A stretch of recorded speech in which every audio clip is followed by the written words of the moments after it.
Lihat para hadir, di sini alhamdulillah Rasul sallallahu wasallam mengajarkan kepada kita bagaimana tata cara kita untuk berbincang. Kalau diajak ngomong, apa jawaban yang harus keluar dari diri kita.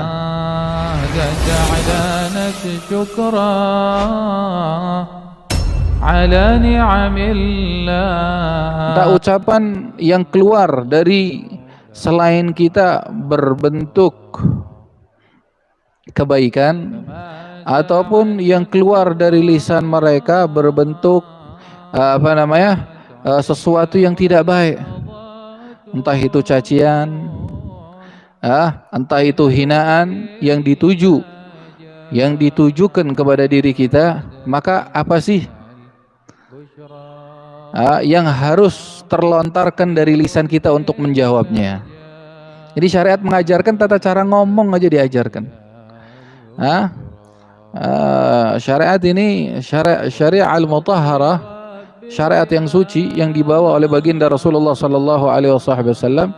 Ini adalah ajaran yang kamilah, ajaran yang sempurna sekali. Jadi kalau orang mau cari bagaimana tata cara bergaul, itu di dalam Islam sudah diajarkan. Tata cara bergaul dengan yang lebih tua, atau dengan yang lebih muda, atau yang sebanding dengannya. Bergaul dengan ayah, bergaul dengan anak, bergaul dengan teman, bergaul dengan guru, semuanya. Sampai tata cara berbicara, jangankan tata cara berbicara. Kalau kita membahas tentang ajaran Islam, masuk kamar mandi ada adabnya. Masuk kamar mandi, bagaimana kalau masuk masjid? Ngobrol aja ada tata caranya. Tamam. Alhamdulillah, setelah Al-Habib Umar sini memuji syukur kepada Allah dan bersalawat kepada Nabi Al-Mustafa, Tuhan kita bersama, Nabi besar Muhammad, hamba Allah, utusan Allah, untuk para keluarga, sahabat, dan bagi mereka yang berjalan di jalan baginda Rasulullah sallallahu alaihi wa ala alihi wa sahbihi wasallam. Mudah-mudahan Allah golongkan kita bersama mereka, orang-orang mulia itu.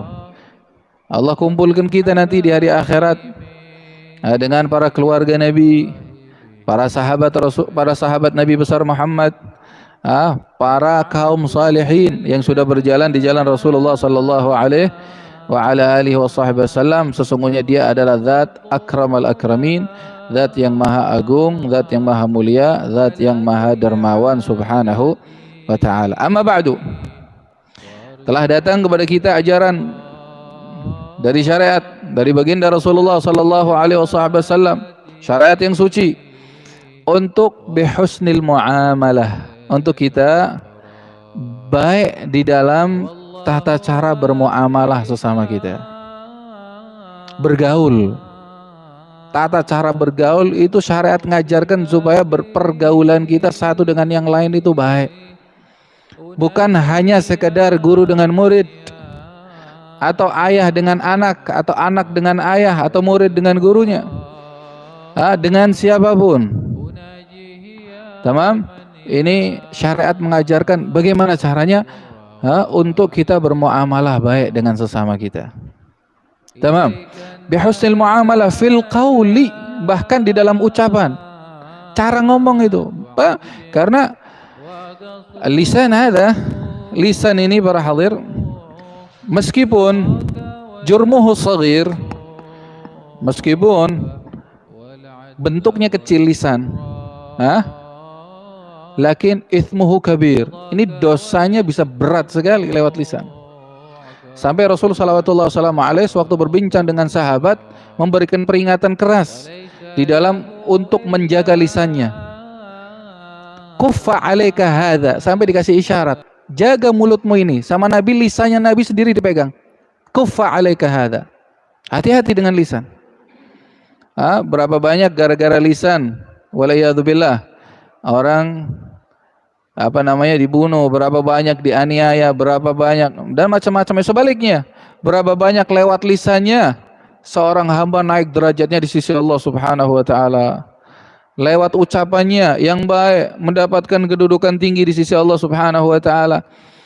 dengan zikirnya dan yang lainnya. Coba bayangkan kata Rasulullah sallallahu alaihi di dalam tata cara untuk menggunakan lisan supaya mendapatkan kedudukan tinggi di sisi Allah Subhanahu wa taala. Kata baginda Rasul, kalimatan khafifatan 'ala lisan, thaqilatan fil mizan, habibatan ila rahman, subhanallah wa bihamdih, subhanallahil azim. Dua kalimat. Ini cara menggunakan lisan dengan baik. Terus apa yang akan didapatkan?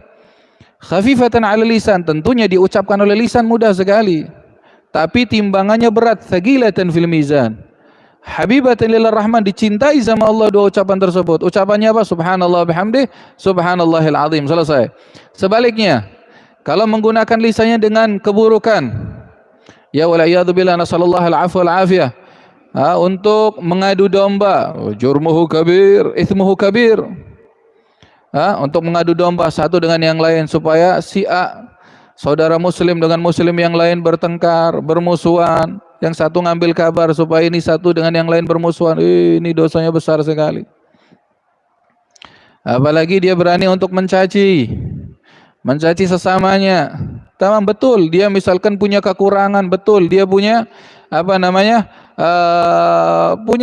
dia manusia tidak sempurna, banyak kekurangan di dalam jasmaninya, di dalam kehidupannya, di dalam pergaulannya, ia caci, ia cemooh, bahaya lewat lisannya. Tamam, bisa menyebabkan akan masuk waliyadzubillah ke dalam kemurkaan Allah Subhanahu wa taala.